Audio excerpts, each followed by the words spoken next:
quitter la salle.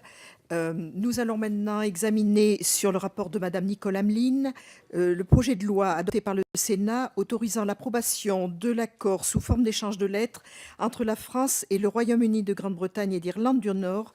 Il s'agit d'un règlement transférant la compétence de régulation économique ferroviaire de la Commission intergouvernementale aux organismes de contrôle nationaux, établissant les principes de la coopération entre ceux-ci et portant établissement d'un cadre de tarification pour la liaison fixe transmanche et d'une annexe. Madame la rapporteure. Merci beaucoup, Madame la Présidente. Je vais vous présenter ce rapport le plus brièvement possible. J'ai conscience de la difficulté de l'exercice, pas tant en termes de fond, mais de temps. Et donc, je remercie en tout cas d'abord Madame Guigou d'avoir bien voulu accepter cette petite modification d'horaire et Monsieur Savoie de son soutien naturellement. Alors cet accord, je le rappelle, vise à transposer dans les droits nationaux français et britanniques une directive européenne qui a établi un espace ferroviaire unique européen pour ce qui concerne la liaison fixe transmanche. Cette directive qui a été adoptée en 2012 a constitué la refonte du premier paquet ferroviaire de 2001 et avait d'ailleurs actualisé cette dimension juridique en abrogeant 3 directives précédentes sur l'accès aux infrastructures et sur la gouvernance ferroviaire. Clairement, cette directive devait être transposée dans nos droits nationaux, britanniques et français, avant le 6 juin 2015. Et elle a comporté plusieurs étapes. L'essentiel du travail de transposition a d'ailleurs été réalisé par 3 textes en 2014, en juillet 2015 et en août 2015. Et là, nous avons bien sûr à finaliser, je dirais, la transposition de cette directive sur la question de la liaison transmanche. Je rappelle brièvement que cette liaison transmanche a été gérée juridiquement par 3 textes. Le traité de Canterbury, signé en 86, qui visait naturellement la construction et l'exploitation par des sociétés privées de cette liaison.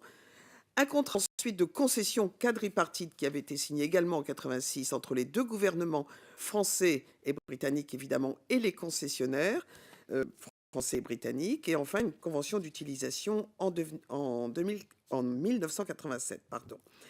Il est utile de noter que ce traité de Canterbury avait confié à une commission intergouvernementale la mission de suivre, au nom des 2 gouvernements et par délégation de ceux-ci, l'ensemble des questions touchant à la construction et à l'exploitation de cette liaison. Et cette commission intergouvernementale a donc contribué à l'élaboration d'un certain nombre de réglementations et à l'adoption de règlements bilatéraux entre les 2 États, et qui ont d'ailleurs régi la gestion de cette liaison fixe jusqu'à aujourd'hui. Afin d'achever la transposition de cette directive de 2012, nous avons donc à adopter un nouveau règlement binational qui a fait l'objet naturellement de nombreuses négociations, et ces négociations ont abouti au projet de loi qui vous est soumis. Je le présenterai très rapidement. Cet accord comprend 8 articles. Les 5 premiers articles concernent le transfert de la compétence de régulateur économique de cette fameuse commission intergouvernementale aux régulateurs nationaux qui existent à la fois en France donc, et au Royaume-Uni. Le premier point correspond à l'article 1er de l'accord et il transpose donc l'article 55 de la directive qui exige un régulateur ferroviaire unique et totalement indépendant des États et transfère donc expressément, c'est l'article le plus important, les fonctions de régulation actuellement exercées par la Commission intergouvernementale aux nouveaux organismes de contrôle nationaux désormais en charge de cette responsabilité. Ces derniers sont l'autorité de régulation des activités ferroviaires et routières, l'ARAFER du côté français, et l'Office of Rail and Road, ORR, du côté britannique. L'article 2 impose à la CIG de communiquer, donc à la commission précédente, de communiquer aux 2 nouveaux régulateurs nationaux l'ensemble des informations et documents qu'elle a pu détenir. C'est évidemment une exigence de transparence et dans le transfert des informations. L'article 3 vise la sécurité juridique en réduisant la probabilité de divergence entre les deux régulateurs en cas de recours, et chaque recours doit obéir à des formes qui ont été définies dans cet accord. Et l'accord conclu le 16 mars 2015 par l'ARAFER et l'ORR a mis en place donc des mécanismes de coopération nouveaux dans le cadre des procédures de règlement des différends. L'article 4 maintient explicitement la compétence de la commission intergouvernementale dans les domaines qui n'ont pas été transférés aux régulateurs nationaux, c'est-à-dire son rôle général de supervision, au nom et pour le compte des deux gouvernements de toutes les questions relatives à la construction et à l'exploitation du tunnel. Donc il y a des dispositions également transitoires prévues à l'article 5 qui prévoit les autorités juridictionnelles qui pourraient être saisies d'un recours contre une décision prise par cette commission avant le transfert de sa compétence aux nouveaux régulateurs nationaux. L'article 6 prévoit un code nouveau de tarification et je passe sur les détails de cet accord, si ce n'est pour dire que ce cadre de référence des tarifications est un élément néanmoins important du nouveau dispositif.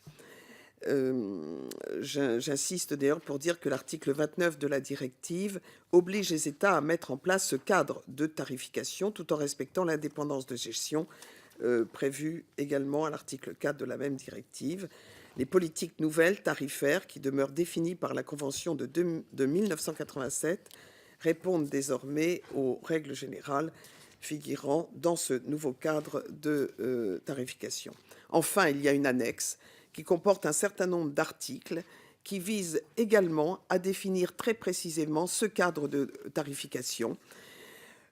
Ces articles, évidemment, sont tous extrêmement précis, importants. Je dirais simplement que, par exemple, l'article 2 de l'annexe permet aux États membres de demander aux gestionnaires d'infrastructures d'équilibrer leurs comptes sans financement de l'État. L'article 3 réitère les principes d'équité, de non-discrimination, de transparence du cadre de tarification.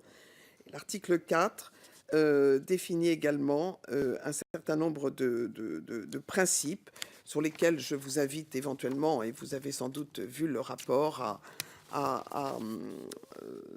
comment dirais-je, à visionner les différentes obligations de part et d'autre. Il y a également, au niveau de l'article 5, la question du mode de calcul des redevances et il est tout à fait prévu à cet égard que le gestionnaire d'infrastructure mette en œuvre une méthode d'imputation des coûts.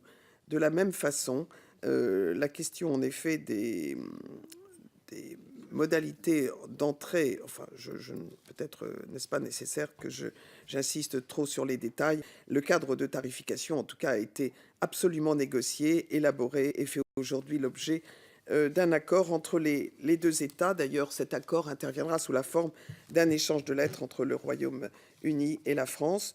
Je voudrais insister sur l'importance de ce texte qui finalement aboutit à l'unification du régime juridique applicable en matière de régulation économique des transports ferroviaires en intégrant, et c'est tout à fait essentiel, la liaison fixe transmanche. Le Royaume-Uni a d'ores et déjà ratifié cet accord. Il nous revient donc d'y procéder à notre tour. Je crois qu'on peut dire que c'est un accord important et à la fois urgent, puisque nous étions tenus de le ratifier dans des délais qui sont d'ores et déjà écoulés, mais nous devons le faire le plus rapidement possible maintenant, et que cela permet d'avoir une vision claire de l'unification juridique du marché ferroviaire avec l'intégration de la liaison fixe transmanche, qui restait encore une fois le dernier point non couvert dans le cadre de la transposition de la directive européenne. Merci. Merci Madame la rapporteure. J'ouvre maintenant le débat. Jacques Miard. Oui, je dois dire que je suis assez frappé par le juridisme de cet accord. Pourquoi? C'est assez simple. On a un accord international qui avait prévu qu'il y avait justement un accord entre les deux États pour les problèmes de tarifs, dont acte. Ensuite, on nous dit, ah maintenant, la directive, il faut que ça soit donné aux régulateurs nationaux indépendants. Qu'est-ce qui empêchait que le système ancien puisse poursuivre? Rien. Parce que c'eût été un dialogue entre les deux autorités de régulation et on continuait. C'est du pur juridisme formaliste. Et donc, bon, on ne va pas en faire un casus belli, mais très franchement, je crois que là, la directive ou la Commission, qui a dû forcer les États à rentrer dans le moule, va au-delà, parce que je suis convaincu qu'auparavant, de toute façon, avec le système ancien, il y aurait eu un dialogue entre les autorités régulatrices nationales et, je dirais, l'entité internationale qui avait été créée, et qu'on aurait avancé dans les mêmes conditions. Donc pour moi, c'est du pur juridisme et du formalisme un peu, je dirais, absurde de la part de la Commission, une fois de plus. Merci. Merci. Jean-Pierre Dufaux. Oui, pour rebondir sur ce que dit Jacques Miard, je dirais qui peut le plus, peut le moins. Et donc, c'est dans ce sens-là, mais il y aura un avis favorable. Et tout ce qui peut rapprocher la France du Royaume-Uni à l'heure actuelle me semble d'actualité et intéressant. Oui, merci beaucoup. Je remercie Jacques Miard parce que pour une fois où la proposition aurait été de garder un système bilatéral dans le cadre d'une coopération européenne plus simple, effectivement, aurait pu être choisi. Ça n'a pas été effectivement l'esprit de la directive. Et aujourd'hui, nous devons appliquer cette directive parce que même si nous gardons le système global, puisque la commission intergouvernementale va rester en place et que les organismes nationaux vont travailler avec elle d'une certaine façon. Mais là, je pense que nous sommes tenus par le respect des textes. Et même si nous pouvons le reconnaître, il y a peut-être un excès de formalisme. Madame la rapporteure, il y a encore une question de Monsieur Prémin, s'il vous plaît. Merci, Madame la rapporteure. Non, c'est juste par rapport aussi, je rebondis sur la complexité vis-à-vis de ces régulations. Alors, c'est différent comme problème, mais ce qui s'est passé aussi, d'un autre point de vue, par exemple, sur un autre plan, je ne veux pas comparer les deux traités, mais avec Calais, c'était dû justement à des multiplications de sociétés qui étaient, donc il y avait, parce qu'on oublie souvent que la crise de Calais est aussi partie à partir d'une grève vis-à-vis de la filiale danoise. Donc il y a une complexité, on ne sait plus qui fait quoi, on renvoie en fait la responsabilité ensuite aux États. Donc c'est pour ça que c'est un petit peu complexe. Je ne sais pas si ce genre d'accord peut simplifier cette situation. J'ai alerté plusieurs fois, en fait, moi, le ministre, sur la nécessité de trouver un accord beaucoup plus global que simplement l'accord de régulation entre notamment les réfugiés, les questions de sécurité, etc. Ça va se poser. Alors, le problème, c'est que on ne peut pas faire de l'anticipation, mais quid je pense que cet accord est important, notamment avec la perspective du Brexit. Parce que ça veut dire qu'on a un accord bilatéral qu'on vient consolider, je pense qu'il faut quand même le souligner. Mais comment faire pour éviter que ces filiales se multiplient, qu'à la fin, on ait quasiment une absence de régulation? Je vous remercie beaucoup. Alors, même si, pardonnez-moi pour ma présentation qui a peut-être été un peu rapide et très juridique, mais l'organigramme est quand même assez clair avec des compétences aujourd'hui et la commission intergouvernementale reste compétente pour tout ce qui n'est pas strictement économique, tarification et autres. Donc, pour des sujets qui intéressent, comme ça a été le cas récemment, la crise migratoire, puisque ça a fait partie malheureusement de l'historique de cette ligne, bien sûr, le dialogue, éventuellement des améliorations du système actuel peuvent encore être envisagées à ce niveau-là. C'est ce qui, à la fois nous rassure et peut-être complique encore quand même un peu les choses, c'est qu'il restera quand même l'ensemble du dispositif. Mais l'accord prévoit quand même que les autorités de régulation nationale ont une compétence totalement déterminée, définie, et il y a aussi des axes de coopération entre elles. Donc nous espérons vraiment que la pratique va, je dirais, optimiser le dispositif qui, à juste titre, vous a paru sans doute un peu compliqué. Merci. Merci, Madame la rapporteure. Je vais maintenant mettre aux voix le rapport 3577, qui est d'avis d'adopter ce projet de loi. Eh bien, c'est l'unanimité. Je vous en remercie, mes chers collègues.